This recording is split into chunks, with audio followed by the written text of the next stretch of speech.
Om Swastiastu, Assalamualaikum warahmatullahi wabarakatuh. Salam sejahtera bagi kita semua, salam harmoni. Perkenalkan, kami dari kelompok 1 akan menjelaskan mengenai alat evaluasi pembelajaran. Sebelumnya, izinkan saya untuk memperkenalkan anggota dari kelompok 1. Yang pertama, ada saya sendiri, Kade Ari Widiati, dengan NIM 211301196. Selanjutnya ada rekan saya, Iputu Aditya Syarmantara, dengan NIM 21130111097. Selanjutnya, topik yang akan dibahas pada kesempatan kali ini, yang pertama ada kajian teori, di mana memuat pengertian alat evaluasi pembelajaran, jenis alat evaluasi pembelajaran, pengertian dan bagian alat evaluasi tes, dan pengertian dan bagian alat evaluasi non-tes. Selanjutnya yang kedua ada implementasi. Pada implementasi ini memuat implementasi alat evaluasi non-tes dan implementasi alat evaluasi tes dalam pembelajaran. Selanjutnya ada pengertian alat evaluasi pembelajaran. Alat evaluasi pembelajaran merupakan suatu proses atau kegiatan pengumpulan data dan informasi yang memiliki banyak dimensi dalam rancangan program pembelajaran yang bersifat sistematis dan berkelanjutan yang dibuat oleh guru dan digunakan sebagai pertimbangan dasar membuat suatu keputusan, menyusun kebijakan maupun menyusun program pembelajaran mengenai keberhasilan siswa dalam pencapaian tujuan-tujuan pembelajaran. Alat evaluasi pembelajaran biasanya hanya berbentuk kertas atau paper test. Nah, adapun beberapa para tokoh ahli yang mengemukakan mengenai pengertian alat evaluasi pembelajaran. Yang pertama ada Tyler, Sussman, dan Staffim. Selanjutnya, jenis alat evaluasi pembelajaran secara garis besar dibagi menjadi dua. Yang pertama, alat evaluasi non-tes dan alat evaluasi tes. Selanjutnya, instrumen evaluasi jenis non-tes adalah cara penilaian hasil belajar peserta didik yang dilakukan tanpa menggunakan tes, tetapi dengan melakukan pengamatan dan tanpa menguji peserta didik. Teknik penilaian ini umumnya untuk menilai kepribadian anak secara menyeluruh, meliputi sikap, tingkah laku, sikap sosial, dan lain-lain. Selanjutnya adalah alat evaluasi jenis non-tes. Yang pertama itu ada angket, di mana angket adalah suatu metode untuk mengumpulkan data. Bentuk angket itu ada dua. Yang pertama bentuk angket berstruktur dan bentuk angket tak berstruktur. Kelemahan dari sistem angket ini, yang pertama, dengan angket kita dapat memperoleh data dari sejumlah anak dalam jumlah besar dan waktu yang singkat. Yang kedua, setiap anak memperoleh sejumlah pertanyaan yang sama. Adapun kelebihan dari sistem angket ini, yang pertama, pertanyaan yang diberikan terbatas sehingga rawan terdapat hal yang kurang jelas dan sulit untuk diterangkan. Yang kedua, beberapa anak merasa jawabannya tidak diperlukan. Selanjutnya ada sistem jenis non-tes. Yang kedua adalah observasi, di mana observasi ini melakukan pengamatan sehingga menghasilkan data yang diperoleh. Jenis observasi ini dibagi menjadi tiga. Yang pertama, observasi partisipan, observasi sistematik, dan observasi eksperimental. Kelemahan dari sistem observasi ini, yang pertama, pelaksanaannya sangat bergantung pada situasi dan kondisi sehingga rawan untuk dibatalkan. Kedua, masalah yang sifatnya pribadi akan sulit diungkapkan. Yang ketiga, menimbulkan kejenuhan apabila observasi memakan waktu yang lama. Kelebihan dari sistem observasi ini, yang pertama, sistem ini sangat cocok dilakukan untuk berbagai fenomena yang dapat dijelaskan. Yang kedua, sistem observasi juga cocok untuk mengamati aspek tingkah laku anak. Dan yang ketiga, beberapa aspek yang tak dapat diukur dengan tes dapat diukur dengan sistem observasi ini. Selanjutnya, sistem wawancara. Nah, sistem wawancara ini hampir sama dengan sistem yang pertama, sistem angket. Tapi bedanya pada sistem wawancara ini, pencarian data atau pengumpulan data itu dilakukan secara langsung dan menggunakan pertanyaan-pertanyaan yang dapat diutarakan kepada narasumber. Wawancara ini dibagi menjadi dua. Yang pertama ada wawancara bebas atau tidak terpimpin, dan yang kedua ada wawancara terpimpin.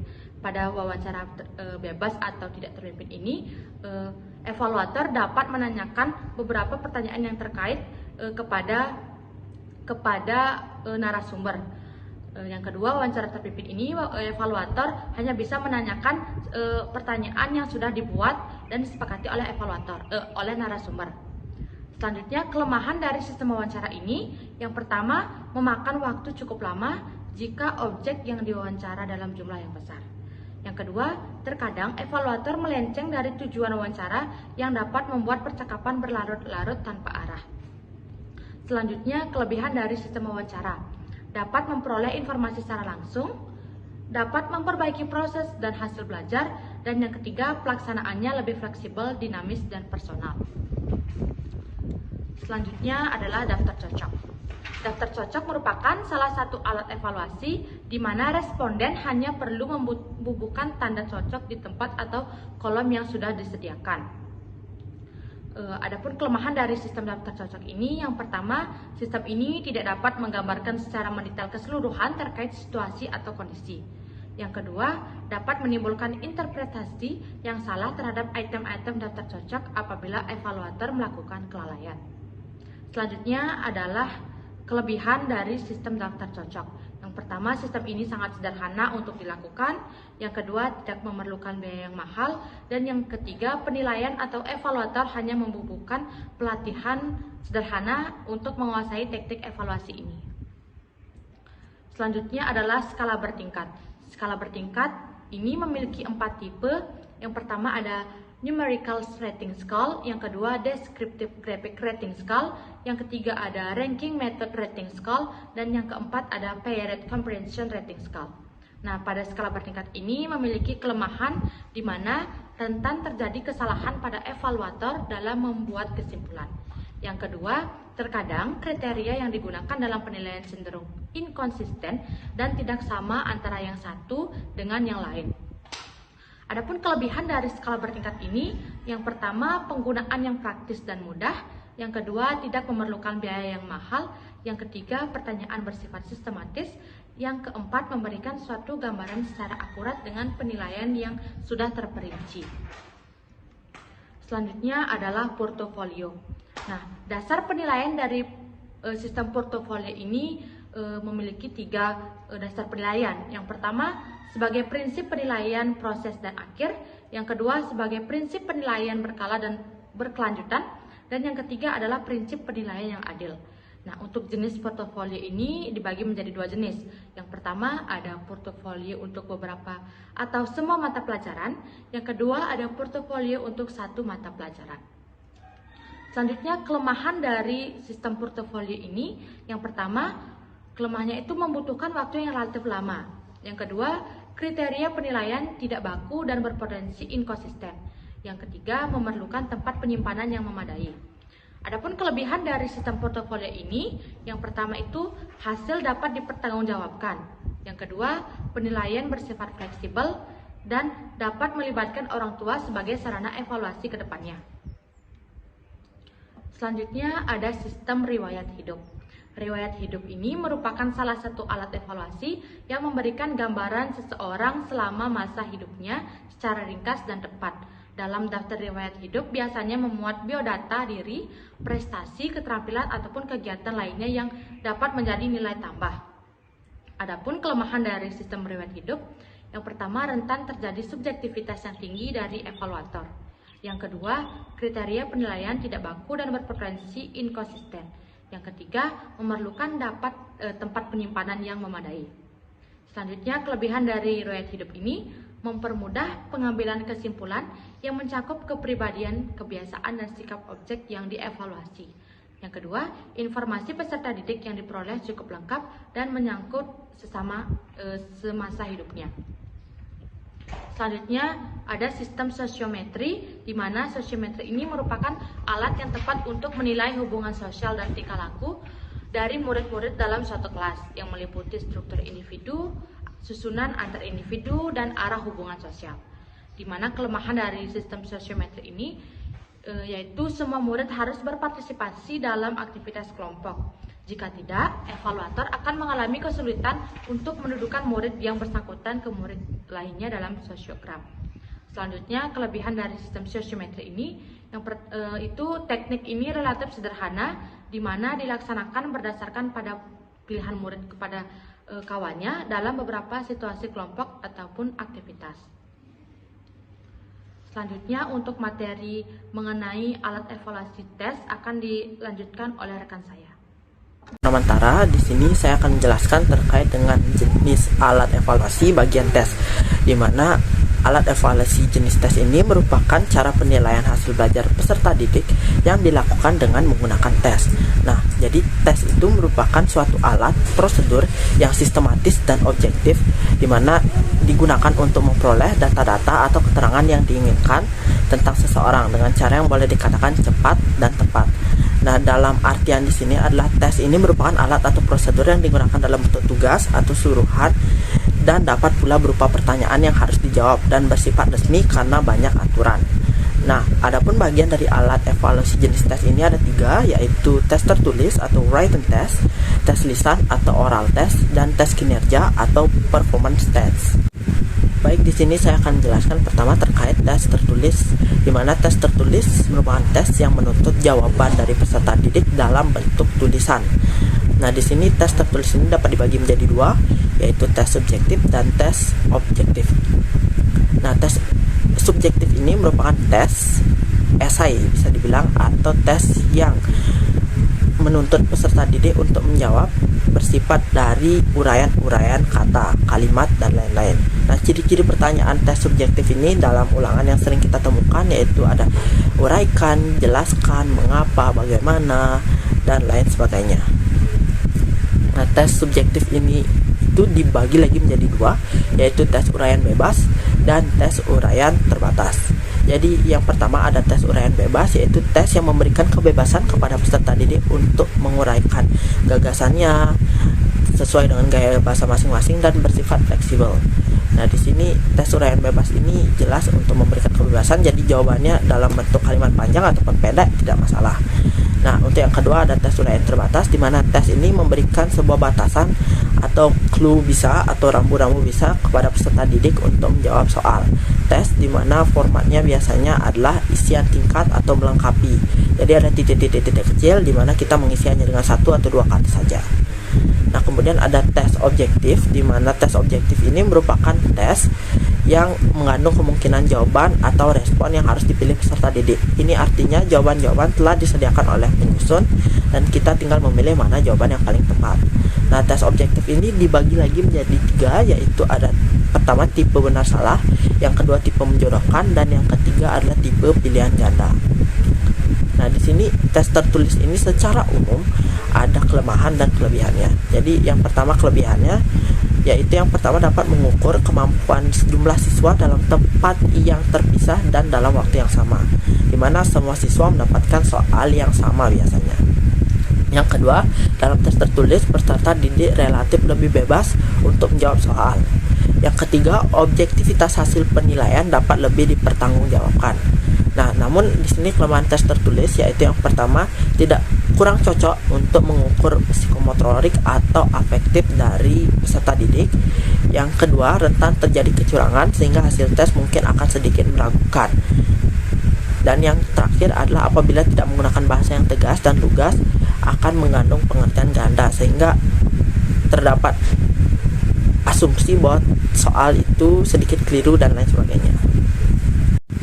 Baik, yang kedua yaitu ada tes lisan atau oral test, di mana tes lisan ini merupakan tes yang menuntut jawaban dari peserta didik berupa lisan atau peserta didik harus mengucapkan jawaban tersebut sesuai dengan pertanyaan atau perintah yang diberikan. Nah, di sini ada kelemahan dan kelebihan dari tes lisan. Yang pertama yaitu kelebihannya dapat mengetahui secara langsung bagaimana kemampuan peserta didik dalam mengungkapkan pendapatnya secara lisan. Yang kedua, soal tidak perlu disusun secara terurai di kertas sehingga menghemat pengeluaran. Dan yang ketiga, memperkecil kemungkinan peserta didik untuk menerka atau menebak-nebak jawaban. Tapi terdapat kelemahannya, yaitu dimana kelemahannya yang pertama rentan terjadinya penilaian yang kurang objektif. Yang kedua, membutuhkan waktu yang cukup lama karena harus mengetes satu persatu orang. Dan yang terakhir, jika terdapat siswa yang mungkin mentalnya atau kepribadiannya cukup sulit atau gugup istilahnya, dia akan sulit untuk memberikan hasil yang maksimal walaupun sebenarnya dia bisa gitu. Baik, di sini saya akan menjelaskan yang ketiga yaitu ada tes kinerja, di mana tes kinerja ini merupakan tes yang menuntut peserta didik atau jawaban peserta didik itu dalam bentuk perilaku, tindakan, perbuatan, atau bisa kita sebut sebagai praktek. Jadi tes tindakan ini suatu bentuk tes yang peserta didiknya diminta untuk melakukan kegiatan khusus di bawah pengawasan serta observasi dari penguji, di mana nantinya peserta didik harus mendemonstrasikan hasil belajar yang telah dia dapatkan. Nah, di sini ada kelebihan dan kekurangan dari tes kinerja, yaitu kelebihannya yang pertama, tes tindakan adalah satu-satunya teknik tes yang dapat digunakan untuk mengetahui hasil belajar dalam ranah keterampilan. Lalu yang kedua, sangat baik digunakan untuk mencocokkan antara pengetahuan teori dan praktik. Lalu yang ketiga, dalam pelaksanaannya kemungkinan adanya kecurangan itu sangat kecil. Kemudian kelemahan dari tes kinerja antara lain, yang pertama, pelaksanaan waktunya cukup lama. Lalu yang kedua, berpotensi untuk membutuhkan biaya yang besar jika prakteknya membutuhkan alat-alat khusus yang tentunya harus beli. Lalu yang terakhir, lebih sulit dalam mengadakan pengukuran dalam artian di mana rubrik pencukurannya mungkin akan lebih kompleks.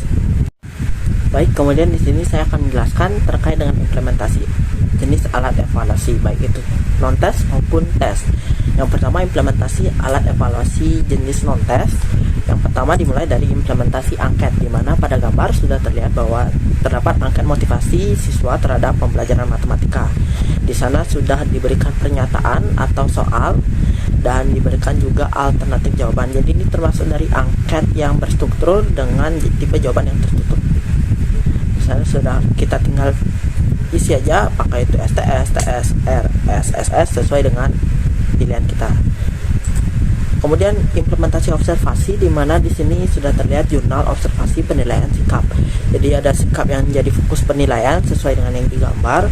Lalu nanti guru dapat mengobservasi itu atau mengamati, baik itu dari saat di kelas bagaimana, saat dia tanya jawab bagaimana, saat dia nanti keaktifannya dan lain-lain bagaimana, terus kerjasama, presentasi, ataupun di luar kelas selama masih di sekolah, itu masih bisa dan tergantung observasinya yang dilakukan guru seperti apa.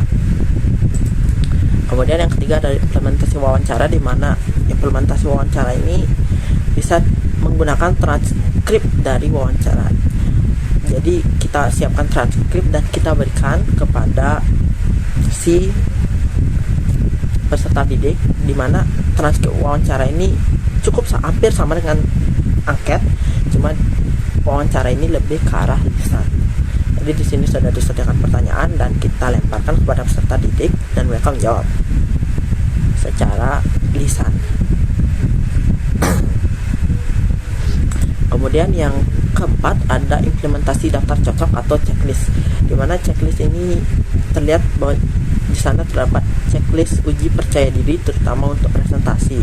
Jadi kita sebagai peserta didik dapat mengisi antara ya atau tidak. Ini hampir sama seperti angket, di mana kita tinggal mengisi apa ya atau tidak sesuai dengan apa yang ada di diri kita. Jadi seperti cerminan atau evaluasi diri kita sendiri. Jadi sesuaikan dan jangan mengada-ngada. Kemudian ada implementasi skala bertingkat, di mana di sini terdapat tabel pemahaman bab kombinatorika, di mana di sini peserta didik mengisi kembali. Jadi apakah misal dari aspek yang pertama itu apakah dia mengerti, sangat mengerti, kurang mengerti atau tidak mengerti, itu sesuai dengan kemampuannya mereka. Jadi jangan mengada-ngada juga. Kemudian ada implementasi portofolio, di mana lembar penilaian portofolio ini contohnya seperti lembar penilaian portofolio itu. Jadi ntar setiap KD itu mereka portofolio, misal tugas-tugas mereka dikumpulkan sesuai dengan yang KD1, KD2, KD3, terus kita sebagai penilai itu melihat dari kesesuaiannya, kualitasnya, waktu pembuatannya dan lain-lain, dan kita tetapkan skor yang didapat untuk setiap KD-nya lalu kita akumulasikan. Kemudian ada daftar riwayat hidup. Implementasi daftar riwayat hidup ini seperti daftar riwayat hidup biasa, jadi ada nama, dari biodatanya, dari pendidikan akhirnya, pengalaman prestasinya juga bisa dan lain sebagainya yang dapat menambah nilai mungkin. Lalu yang terakhir dari implementasi non-tes ini ada sosiometri, di mana di sini terlihat ada lembar sosiometri. Jadi di sini peserta didik mengisi secara rahasia, tidak ketahuan oleh temannya. Jadi dia memilih siapa yang paling Anda sukai dalam kelompok belajar, siapa yang tidak Anda sukai sebagai kelompok belajar, dan alasan yang logis. Kemudian kita lanjut ke arah implementasi dari alat evaluasi jenis tes. Dimana yang pertama implementasi dari tes tertulis. Jadi di sini terlihat di slide bahwa ada soal matematika. Jadi di sini merupakan implementasi dari tes tertulis bagian tes subjektif, yaitu tes uraian bebas. Jadi di sini peserta didik menjawab pertanyaan pertama dan pertanyaan kedua sesuai dengan cara mereka, bagaimana mereka menemukan jawaban akhir dari soal-soal tersebut. Jadi mereka bebas untuk menggunakan cara-caranya sesuai dengan cara-cara yang mereka pahami, cara-cara yang mereka bisa untuk menemukan jawaban akhir dari soal-soal tersebut. Kemudian yang kedua ada implementasi tes lisan, di mana penerapan tes lisan ini lebih ke arah sama seperti tes tertulis namun ke arah kuis secara lisan. Jadi satu persatu kita dan peserta didik berhadapan, lalu kita memberikan soal dan mereka merespon dengan jawabannya yang sesuai. Nah di sini juga dalam pembelajaran itu biasanya berupa membaca teks bahasa Inggris. Misal kita ingin menilai bagaimana pengucapan bahasa Inggrisnya, membaca aksara Bali, bagaimana mereka bisa membaca aksara-aksara tersebut, menjelaskan konsep bangun ruang. Misal mereka menjawab pertanyaan dari kita menanyakan konsep bangun ruang itu seperti apa, kubus dan lain-lain. Terus selain itu juga percakapan bahasa Inggris, baik itu dengan teman atau dengan kita sendiri sebagai guru, kita bercakap-cakap biasa untuk menilai bagaimana mereka responnya, grammarnya, pronunciation dan lain-lain. Dan yang terakhir ada implementasi dari tes kinerja. Nah tes kinerja ini tes keterampilan, jadi bagaimana seperti praktek dalam SMA. Jadi tes-tes praktek inilah merupakan implementasi dari tes kinerja. Misal tes memasak, misal bagaimana mereka menyelesaikan suatu soal itu di kelas, bukan pada tes, maksudnya di kelas. Jadi kita lihat bahwa mereka pemahamannya cukup baik. Terus untuk dites untuk di pelajaran lain dalam berupa praktek bisa seperti memasak dan lain-lain, itu juga merupakan dari tes kinerja. Baik, di sini saya akan memaparkan terkait dengan kesimpulannya, di mana kita sudah tahu bahwa alat evaluasi adalah sesuatu yang dapat digunakan untuk mempermudah dalam sistem pengajaran, di mana mengetahui apakah sistem itu baik atau tidak. Dalam artian alat evaluasi ini digunakan sebagai alat atau cara penilaian peserta didik terkait dengan hasil belajarnya dan lain sebagainya. Nah, secara garis besar alat evaluasi dibagi dua, yaitu non-tes dan tes. Non-tes adalah cara penilaian hasil belajar peserta didik tanpa tes dan melakukan pengamatan dan tidak menguji peserta didik secara teoritis atau pengetahuan dan lain sebagainya. Teknik non-tes terdiri dari angket, observasi, wawancara, daftar cocok, skala bertingkat, portofolio, riwayat hidup, dan sosiometri. Lalu evaluasi jenis tes, jelas cara penilaian hasil belajar menggunakan tes, di mana tes merupakan suatu alat pengumpul informasi yang bersifat lebih resmi karena ada aturannya dan ada rubrik penskoran yang lebih tepat atau istilahnya lebih resmi, lebih dapat dipertanggungjawabkan. Nah, adapun contohnya yaitu ada tes lisan, tulis maupun tes kinerja. Nah, untuk implementasinya sudah seperti saya disebutkan tadi.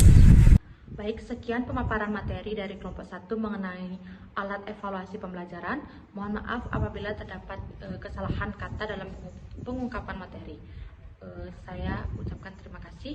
Om Santi Santi Santi Om. Wassalamualaikum warahmatullahi wabarakatuh. Salam sejahtera, salam harmoni.